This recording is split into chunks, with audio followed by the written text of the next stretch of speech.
Pak Eko, sebenarnya kalau bisnis retail ini kan bisnis harian ya, bisnis yang menyediakan kebutuhan sehari masyarakat. Bukan hanya sekedar itu, tetapi tentang paradigma, cara berpikir, mindset mengelolanya. Praktisi di bidang retail begitu ya. Pilih dosen apa jadi bos retail? Keduanya, Pak. Gak boleh. Ketika kita mau fight, artinya fight itu kan tidak selalu dengan sisi negatif ya Pak. Betul. Artinya selalu berkompetisi secara sehat. Nah itu menjadi nilai keunggulan kompetitif sendiri kalau menurut saya. Kalau bisa menemukan itu luar biasa Pak Eko.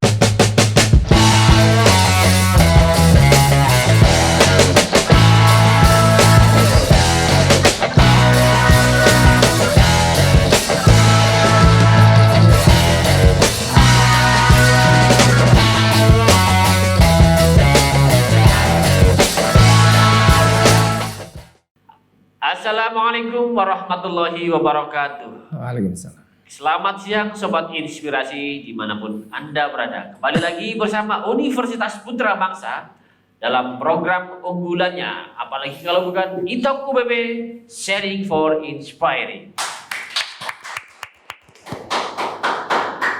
Yang tentunya selalu menghadirkan narasumber-narasumber yang menginspirasi. Dan kali ini pada kesempatan yang baik ini ada narasumber dari teman saya, tapi ini dosen, tapi praktisi juga, dan juga merupakan founder dari Ada Arah, dan juga Siji Pangan, dan juga lain-lainnya. Masih banyak, nanti kita langsung ngobrol dengan Bapak Joko Fitra, SPD, MSc, MM. Selamat siang Pak Joko Fitra. Selamat siang. Gimana kabar? Pak Eko? Sehat. Kelihatannya sehat banget nih Pak Joko ini. Karena ketemu hostnya ini host yang luar biasa gitu ya. Iya, tambah hari tambah sehat. Usaha lancar semua. Alhamdulillah. Alhamdulillah. Diberikan kemudahan ya. Ya ini niru host populer ya. Berapa omset per hari ini? Wah, itu masih menjadi teman-teman di manajemen aja yang tahu ya. Begitu, siap. Oke. Ya Pak Joko, ini ada tema menarik Pak Joko. Ya Pak Joko ini kan selaku praktisi di bidang retail begitu ya. Betul. Dengar-dengar dari teman-teman punya banyak retail ini, banyak toko, dan alhamdulillah lagi dalam indah-indahnya begitu. Okay. Alhamdulillah ini ya teman kita lagi on fire begitu kata Pak Irfan. Dan kira-kira seperti apa sih Mas Joko? Gak apa-apa ya Mas Joko ya? Gak apa-apa. Mas Joko, retail saat ini kondisinya seperti apa? Utamanya pasca pandemi ini. Iya Pak Eko. Sebenarnya kalau bisnis retail ini kan bisnis harian ya. Bisnis yang menyediakan kebutuhan sehari masyarakat. Sebenarnya kita tidak hanya pandemi, sebelum pandemi atau sesudah pandemi ya. Hanya saja memang pada saat pandemi itu aktivitasnya masyarakat kan dibatasi ya. Jadi mereka mungkin mencari barang kebutuhannya di sekitar saja atau area terdekat ya. Sehingga untuk masuk ke yang mungkin sudah punya brand tetapi lumayan jauh itu ada pembatasan-pembatasan. Nah, saat ini kan sudah dikatakan endemi ya. Pada ini ya sudah mulai pulih dalam arti tinggal kita mengukur bagaimana pertumbuhannya. Kalau dulu pada saat pandemi ya itu kita yang penting bertahan aja deh, survive gitu. Oke. Dan kita melihat fenomena ya Pak Joko. Sekarang itu banyak sekali retail yang sudah ke arah modern. Kalau dulu kan zamannya beberapa tahun yang lalu toko-toko konvensional banyak ya. Yeah. Tapi sekarang kayaknya lebih banyak yang ke arah modern. Yeah. Tapi menurut pandangan sekilas saya banyak yang gagal ketika mereka bertransformasi dari konvensional ke modern. Kira-kira menurut Pak Joko kenapa Pak Joko? Ya, sebelum pandemi itu retail itu dianggap bisnis yang paling mudah dijalankan karena konsekuensinya ya dia hanya mengadakan barang, menetapkan harga, menjual tanpa strategi lebih lah ya. Karena itu untuk lontong mungkin orang-orang yang pengen usaha jalur bypassnya lewat toko kelontong ya, di toko kelontong. Kemudian pada saat pandemi semua sektor itu juga surut, baik di konstruksi maupun pertambangan, kemudian transportasi, pariwisata dan sebagainya itu surut. Maka orang-orang yang memegang duit, bahasanya kita investor itu lebih memilih menginvestasikan ke sektor retail. Ya, di sektor retail. Iya, karena memang dianggap bahwa sektor retail itu dengan konsep consumer good, format minimarket ya, itu dianggap paling menarik karena di situ bisa dibuka di pedesaan, padat penduduk di pemukiman kecamatan, sampai dengan di kota ya, di jalan nasional. Nah, ini memicu mereka teman-teman yang saat itu memang stack ya, duitnya stack tidak bisa diinvestasikan, pada akhirnya memilih ada peluang yang bagus di retail sehingga mereka menginvestasikannya gitu. Nah, itu juga menjadi titik awal kenapa menurut saya ya, pandangan saya, menurut saya itu retail yang banyak yang seolah-olah modern, tetapi belum tentu juga modern Pak Eko. Karena kalau kita berbicara retail modern itu tidak hanya berpikir tentang bukti fisik, kayak penataan rak gondola, pencahayaan yang terang di kaca, kemudian dikasih AC. Bukan hanya sekedar itu, tetapi tentang paradigma, cara berpikir, mindset mengelolanya. Manajemennya juga. Mindset manajemen, sistem manajemennya yang digunakan itu seperti apa. Nah, kesalahannya adalah banyak orang yang mulai bisnis retail ini yang dianggap modern ini ya, dia ada peluang, tetapi dia hanya mempersiapkan uangnya. Uang, pengalaman dan pengetahuannya itu terbatas. Tidak disiapkan. Iya, dan akhirnya efeknya latah, ikut-ikutan, tetapi tidak tahu pondasi dasarnya yang menjadi pilot projectnya gitu, yang menjadi teladannya atau contohnya itu siapa. Nah, itu cuma ikut-ikutan tapi tidak tahu. Nah, dasarnya itu apa? Ya. Jadi karena mereka hanya ikut-ikutan ya Pak Joko, merasa punya modal, punya duit, terus pengen ikut ke retail modern, hanya fisiknya mungkin yang masih dipandang utama oleh mereka. Nah, tapi misalnya gini Pak Joko, saya lah gambarnya saya adalah orang yang tidak tahu tentang retail modern. Saya orang awam, orang bodoh, punya duit, pengen bisnis kayak Pak Joko di retail modern. Terus karena saya nggak punya pengalaman dan nggak punya pengetahuan tentang retail modern, kira-kira agar saya bisa ikut sukses kayak Pak Joko di bidang retail modern, harus ngapain saya Pak Joko? Ya, ada dua skema ya Pak Eko, sepemahaman saya ya, sepengalaman saya ada dua skema. Ada retail yang ke arah modern itu memulai dari step by step. Dari benar-benar dia mungkin teras rumah dijadikan area perdagangan ya, tempat untuk usaha. Kemudian ada yang kondisi yang diceritakan Pak Eko ini kan tentunya kondisi investor karena sudah memiliki uang. Nah, saya akan menceritakan dua itu.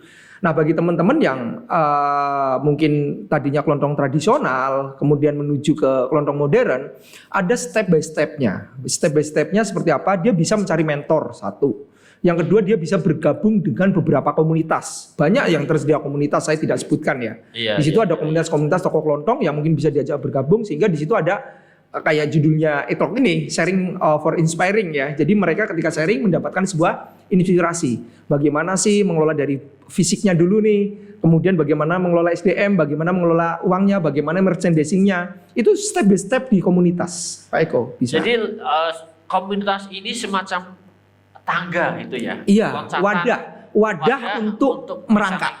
Iya. Nah, konteks yang kedua kayak Pak Eko. Tadi Pak Eko itu sebenarnya bisa ya, ketika punya duit bisa untuk membeli lisensi oleh jaringan waralaba retail yang ada di Indonesia, atau membayar konsultan. Nah, cuma yang menjadi problem adalah ketika investor ini tiba-tiba membuka dengan brand sendiri Pak Eko, brand awareness-nya ini sangat lama ya untuk dikenal ya, mendapatkan brand itu lama sekali, sehingga kecenderungannya benar grand opening megah. Tetapi hari setelah grand opening itu sangat sulit, apalagi brand awareness-nya belum dapat. Ya kalau jaringan retail nasional yang waralaba ya, oke lah dia sudah punya brand awareness. Mau dimanapun siapapun investornya, customer mungkin tidak memperdulikan. Nah, tetapi kalau yang mohon maaf seperti Pak Eko yang ditanyakan, memiliki uang, kemudian mencoba bikin brand sendiri, ada 2 PR Pak Eko. Sebelum fokus ke retailnya, fokus ke brandnya dulu. Jadi ada 2 step. Bangun branding dulu. Iya, nah itu butuh berapa lama? Nah kadang-kadang mereka tidak sadar dan itu mohon maaf dari sumber dayanya tidak kuat. Sumber daya keuangan, sumber daya SDM. Nah akhirnya mereka memilih untuk menutupnya lebih Gagal dini. lagi. Ya, saya mungkin gagal son ya. Saya tidak mengatakan gagal ya, mungkin tertunda ya. Tertunda. Jadi ya memang itu. Nah, oke, sobat inspirasi di rumah. Ini baru awalan ya, kelihatannya pembahasannya sudah sangat menarik. Tepuk tangan dulu. Oke, kita lanjut Pak Joko.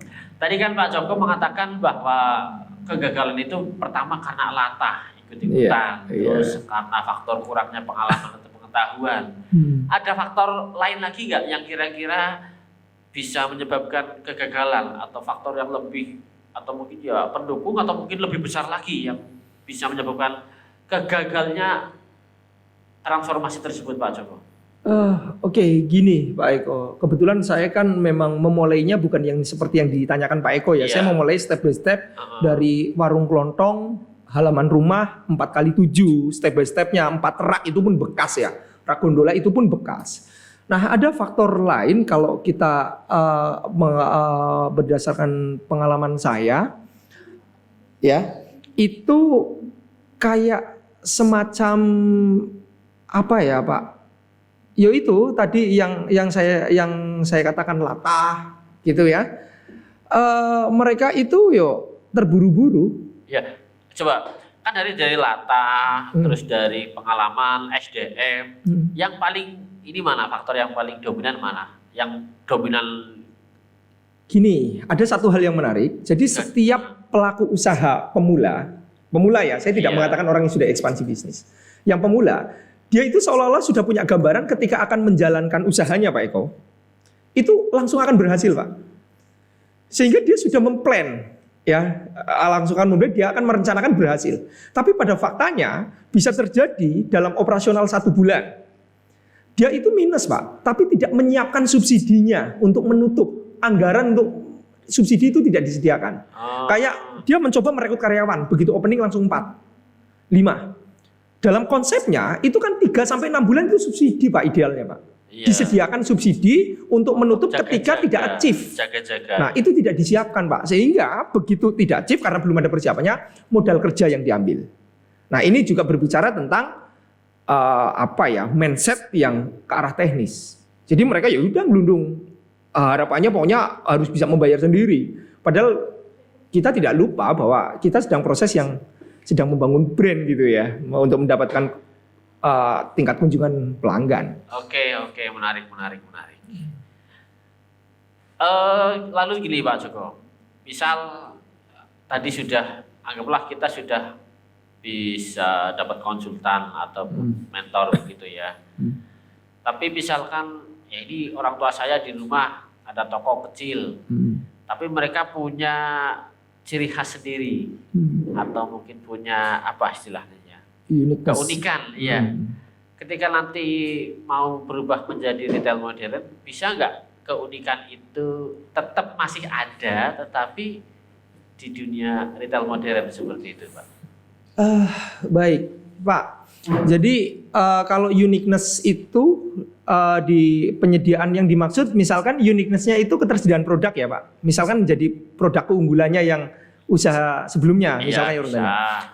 Nah kalau kita membangun toko modern yang berbasis komunitas sendiri, itu masih bisa dipertahankan Pak.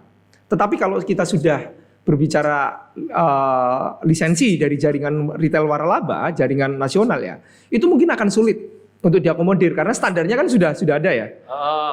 Produk khususnya ini tadi ya? Iya kan kita nggak bisa menentukan bahwa produk saya harus masuk, produk ini harus masuk. Ya, itu kalau lisensi. Namun kalau kita membangun brand sendiri dan berjejaring dengan beberapa komunitas yang tidak mengikat, itu justru menjadi nilai plus. Ada varian-varian produk yang bisa menjadi keunggulan kompetitif. Misalkan saya secara global saja ya Pak Eko, secara global di beberapa retail modern yang berjejaring tidak disediakan salah satu komoditas pertanian yang curah, artinya dia dalam kuantitinya sudah di packing besarannya, ada size, ada ukurannya misalkan 5 kilo, 10 kilo. Tetapi kalau yang sendiri mungkin bisa menyediakan, konsumen membutuhkan 1 kilo pun disediakan gitu kan. Itu menjadi keunggulan kompetitif. Ada juga retail tradisional, ketika retail modern itu mungkin format apa ya namanya, kayak menyediakan sayuran, buah-buahan gitu kan. Bisa ya. Iya banyak. Jadi banyak sekali retail yang tadinya tradisional dan dia bertransformasi ke modern itu masih dipertahankan, Pak. Sayur segar gitu ya, Tapi sayur itu, mentah. pakai lisensi atau enggak atau Tidak. apa-apa. Bahkan dia mencoba membuat ruangan yang di AC-kan. Iya. Kemudian dia tidak mampu membuat chiller sayur dan buah, dia mendevelop sendiri alatnya. Jadi kayak semacam custom. Iya. Ya, itu juga bisa, dan justru itu menurut saya ketika kita mau fake, artinya fake itu kan tidak selalu dengan sisi negatif ya Pak. Betul. Artinya selalu berkompetisi secara sehat. Nah itu menjadi nilai keunggulan kompetitif sendiri kalau menurut saya. Kalau bisa menemukan itu luar biasa Pak Eko. Ya, sobat inspirasi dimanapun Anda berada, tentunya perbincangan ini sangat menarik ya untuk diteruskan. Tapi ya, ayo kita pilih lagi. Dan Pak Joko ini ya atau dipanggilnya ini Pak Jokfit ini ya kan seorang konsultan ini ya dosen, ya founder ada arah, ya konsultan ini ya konsultan juga praktisi juga. Nah Pak Joko kan ini sebagai konsultan, ketika di lapangan atau dalam prakteknya kan sering menghadapi permasalahan yang sering muncul di lapangan tuh seperti apa sih yang sering dihadapi Pak Joko? Baik, jadi konteks ini kan ketika saya konteksnya sebagai diadara konsultan, rata-rata kan memang retail tradisional yang mau transformasi ke retail modern ya Pak Eko ya. Jadi satu hal yang sampai saat ini menjadi masalah klasik adalah orang-orang yang datang ke ada arah itu bypass, inginnya instan. Jadi mindset mereka itu tidak mau berproses, tetapi harus jadi Pak. Gitu ya, harus jadi. Jadi ketika datang pokoknya saya punya problem nih Pak, saya perlu SDM. SDM ini kayak nggak bisa kerja. Keluhannya mereka seperti itu, bahasanya mereka. Saya tangkap, Bu, kenapa nggak bisa bekerja? Ada SOP-nya belum? Ya belum ada. No ya semua SDM karyawan kalau misalkan belum ada SOP-nya, tidak ada job desk yang jelas, bagaimana mungkin mereka bekerja? Mungkin saja mereka itu bisa Pak untuk bekerja lebih produktif, tapi bingung apa yang mau dikerjakan. Nah, jadi itu salah satu contohnya. Jadi yang paling klasik sampai saat ini ya cara berpikir mereka ketika datang ke konsultan itu harus sulapan bin salabin jadi gitu. Sulapan hanya milik saya. Itu harus jadi.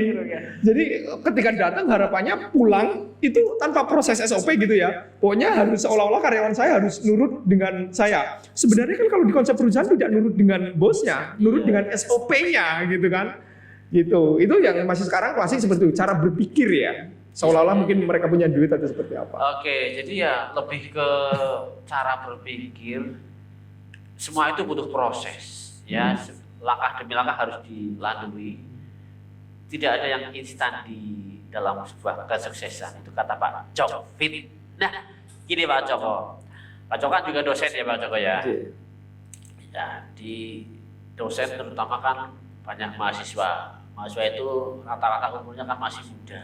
Betul. Nah, kalau jiwa-jiwa muda itu ingin bergelut di bidang seperti ini, ya, dan identiknya kalau mahasiswa kan belum punya modal, itu bisa enggak? Terus kalau misalkan bisa, harus bagaimana atau langkah apa yang harus ditempuh oleh para mahasiswa ini?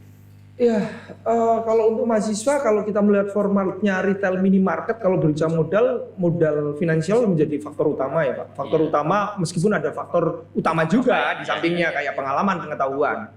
Hanya saja yang kalau kita mahasiswa artinya retail itu kan sistem perdagangan yang dari toko kelontong ke konsumen akhir. Siapapun yang menjual, tetapi intinya konsumen akhir untuk dikonsumsi sendiri. Mungkin dia bisa memulainya ya, kalau memang nggak punya itu bisa memulainya dari reseller. Satu, reseller, kemudian dia juga bisa ya kecil melalui produk fokus, ya kategoris. Kalau kita menyebutnya produk kategori, misalkan saya ketemu dengan orang-orang, termasuk pemula gitu kan, dia modal finansialnya sangat terbatas Pak. saya akan menawarkan bahwa yang paling fast moving apa nih, karakter produk yang paling fast moving untuk kategorinya, maka konsentrasikan di situ semua. Jadi misalnya di situ sembako Pak, ya sudah kamu fokus di sembako saja dengan ukuran 3x3 atau 3x4. Tidak usah ikut-ikutan langsung lata ikut ke personal care, ikut ke home care gitu kan. Nah nanti kalau dia transfernya sudah gitu kan. Nah kalau mahasiswa satu ya, siapapun gitu ya, termasuk mahasiswa itu ya, kalau mau membuka retail gitu kan, yo jangan latah tiba-tiba ingin besar, kecuali memang sumber dayanya sudah kuat Pak. Ya, Sumber daya keuangannya kuat, pengalamannya kuat, pengetahuannya kuat. Bapaknya juragan, jadi Bapaknya juragan ada turun. Nah kalau kebetulan kalau saya memulai kan orang tua saya ibu guru ya, bapak petani, jadi tidak ada yang pedagang ya, tidak ada yang pedagang ya, jadi memang merintis ya, jadi ya step by stepnya itu harus dijalankan berproses. Kemudian saran saya juga bergabung dengan komunitas ya, terserah komunitas yang mana berbayar maupun tidak berbayar. Menjalin relasi. Betul. Relasi Nah, berarti sangat utama juga ya Pak. iya, relasi. Tapi kembali lagi Pak, jangan sampai kita masuk ke komunitas atau menjalin relasi kembali ke konteks cara berpikir yang instan, gitu kan? Oh, Pak Eko ini pinter nge-host. Saya kepengen nih pinter nge-host sama Pak Eko. Nah, ngobrol sekali, dua kali kan belum tentu saya langsung bisa Pak. Mungkin berbulan-bulan saya mendengarkan Pak Eko, kemudian diberikan wejangan oleh Pak Eko, baru saya bisa nge-host. Nah itu yang kuncinya di situ. Jadi kalau memang tidak ada modal ya mulailah reseller dulu, atau misalkan produk kategori yang benar-benar fast moving. Kalau misalkan masih mahasiswa ya, yang fokus apa nih? ATK atau apa ya sudah. Itu ya. Itu dimulai dari itu. Misalkan teman-teman yang ada di kebetulan di kosmetik ya silakan di kosmetik, di skincare ya skincare. Tentunya disediakan dengan modal juga ya Pak. Betul. Tetapi Ya, harus ada produk fokus dan kategoris. Oke, sobat inspirasi, ya ini keren ini. Ini pesan buat mahasiswa ya, yang nonton ini nanti siapa tahu jadi tugas buat kalian sama dosennya Pak Joko Fitra ini. Kalau mau usaha seperti Pak Joko ya, tidak latah untuk gede dulu, tapi dari bisa ke barang-barang yang fast moving gitu ya, yang cepat lakunya begitu ya Pak. Di situ apa itu yang diutamakan dulu, baru nanti di situ dapat pengalaman, pengetahuan, dan lama-lama akan tahu clue-nya di mana dan bisa merambah ke produk-produk lain, dan kesuksesan juga akan mungkin didapat ya, walaupun butuh proses. Kira-kira seperti itu Pak Joko. Betul, Ya. Pak Eko. Oke, jadi saya bisa sedikit memberi kesimpulan gitu ya Pak Joko ya, bahwa perubahan dari konvensional ke retail modern ya, ataupun mungkin dari yang nol mau ke membuat sebuah bisnis seperti Pak Joko ini di retail modern, yang pertama harus punya pola pikir ya. Pola pikir itu bisa dibentuk dengan belajar ya, belajar ini di mana-mana bisa, langsung ke konsultannya bisa Pak Joko ya, ikut komunitas ya. Kalau mau pengen teorinya bisa nanti kuliah di Putra Bangsa ini. Pak Joko ini ngajar di Putra Bangsa, jadi teori ambil di Putra Bangsa, prakteknya langsung ke Pak Joko ini ya, ada arah ini ya. Terus selain tadi pengalaman ya dicari, terus ada juga apa, tidak latah ya Pak Joko. Tidak latah artinya tidak suka niru-niru ya, tetapi sesuai dengan kemampuan Anda seperti apa dulu, sesuaikan dengan modalnya dulu juga, tidak usah terlalu berburu-buru, fokuslah pada prosesnya. Sobat inspirasi dimanapun Anda berada, ini menarik sekali perbincangannya, semakin lama semakin asik karena Pak Joko juga ternyata orangnya asik banget ini ya, pengalamannya luas, pengetahuannya juga luas. Dan kita minta ini Pak Joko ya, semacam kesimpulan atau mungkin kata-kata sakti dari Pak Joko untuk teman-teman mahasiswa ya, atau untuk generasi muda siapapun itu yang ingin membangun bisnis retail modern seperti apa, biar nanti Pak Joko yang menjelaskan. Moga Pak Joko. Ya, Pak Eko, singkat dari saya selalu menekankan kepada member atau klien-klien ya, selalu yang dirubah adalah tentang mindset ya. Jadi kita membuka cara berpikir kita, open mindset. Nah, open mindset itu seperti apa? Nah, open mindset itu pada intinya dengan keterbatasan kita banyak keterbatasannya Pak. Sumber daya kita banyak terbatas. Misal, saya itu tidak bisa kayak pelaku usaha yang sudah tua sepuh gitu kan, saya tidak bisa menjalankan sistem komputerisasi. No, tetapi ada kalau dia terbuka, benar dia tidak bisa menjalankan sistem operasionalnya di komputerisasi, tapi dia bisa membayar orang yang menjalankan sistem komputerisasi. Nah itu dari tertutup terbuka, tetapi berbeda ketika orang-orang tersebut memiliki closed mindset atau cara berpikir muda, ribet, nggak usah kayak gini aja sudah cukup. Nah itu untuk mentransformasi itu pasti akan menggagalkan Pak. Ya untuk berubah dari tradisional ke modern itu pasti akan gagal. Ya makanya closing statement dari dia adalah open your mindset. Ya buka cara berpikir kamu. Ya. Open your mindset. Ya ubahlah cara berpikir kalian atau kamu gitu ya. Oke, terima kasih Pak Joko. Ini ilmunya sangat bermanfaat buat kita semua, buat sobat inspirasi dimanapun Anda berada. Tapi kalau sudah masuk ke ruangan podcast ini ya di Toko PP, ini ada belum selesai Pak Joko. Masih ya. Ya. Saya ada pertanyaan-pertanyaan yang harus dijawab cepat Pak Joko. Waduh, ini ada saya bawa manajer saya. Enggak apa-apa. Kebetulan istri saya ini, hati-hati. Yang cepat dan tidak boleh kelamaan pikir ya. Siap dulu Pak Joko. Siap. Ya. Kalau liburan, senangnya ke laut atau ke gunung? Tidur saya Pak, jujur Pak. Enggak boleh. Enggak boleh ya. Ke gunung Pak. Ke gunung. Ke gunung. Ya. Terus kalau makan senangnya bakso apa mie ayam? Bakso. Pilih dosen apa jadi bos retail? Keduanya Pak. Enggak boleh. Ya. Iya, jadi saya tidak, kalau pertanyaan ini meskipun cepat saya tidak berani karena bagaimanapun juga salah satu untuk saya menjadi bos retail pintu utamanya adalah dosen di UPB Pak. Enggak, kalau pilihnya di bos retail tak minta keluar. Tidak. Tapi ini jawaban yang cerdas dari ya, namanya juga bos ya, pastinya cerdas ya dosen ya. Lanjut. Lebih senang menyanyi atau baca puisi? Menyanyi sendiri, menyanyi. Silakan menyanyi. Menyanyi apa? Ya menyanyi saya punya lagu andalan kalau saya menyanyi ya. Dari Ketua Karang Taruna sampai jadi dosen lagu itu sampai perpisahan SMP saya nyanyikan. Nyanyi sederhana Pak. Ya kalau misalkan suaranya jelek ya memang ya ini lagunya. Kalau saya mau menyanyi saja lihat Pak Eko sudah ketawa Pak Eko. Ya ini harus nyanyi. Harus nyanyi ya. Ya, ini lagunya Bang Roma. Judulnya Terpaksa ini. Ya, kalau nyanyi itu sungguh aku malu tiada terkira menadakan tangan meminta-minta. Cukup Pak Eko. Jeng. Itu kenapa malu untuk meminta-minta. Mudah-mudahan kita untuk berdaya sehingga bisa memberi gitu. Terima kasih. Ya, mantap. Ini maksudnya luar biasa ini. Saya baru ketemu host bertaraf internasional dikerjain luar biasa ini. Enggak, saya nggak bisa jalan tanpa mereka ya. Ini pimpronnya yang kena gitu ya. Saya salah gak digaji Pak. Bener aja gak digaji apa salah.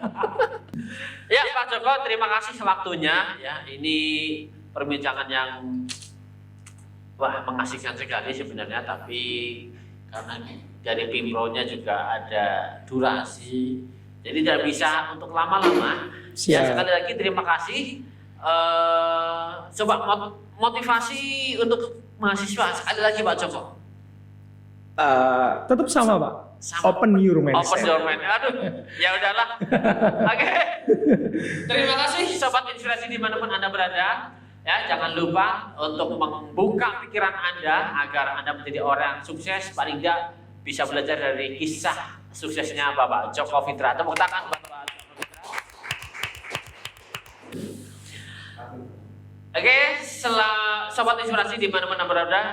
Usai sudah perbincangan kita dengan Bapak Joko Fitra selaku dari founder Ada Arah dan juga praktisi dan juga dosen. Ya ini sekali lagi tepuk tangan buat Bapak Joko Fitra. Terima kasih Pak Joko atas kehadirannya di acara kami di Tok WP. Semoga harapan kami bisa menginspirasi para sobat inspirasi dimanapun berada, ya, dari umum ataupun dari mahasiswa. Dan tentunya dari saya sampai di sini dulu. Kita lanjut di episode berikutnya, tentunya dengan narasumber-narasumber yang menginspirasi seperti Bapak Joko ini. Terima kasih, selamat siang. Tok WP, sharing for inspiring. Wassalamualaikum warahmatullahi wabarakatuh.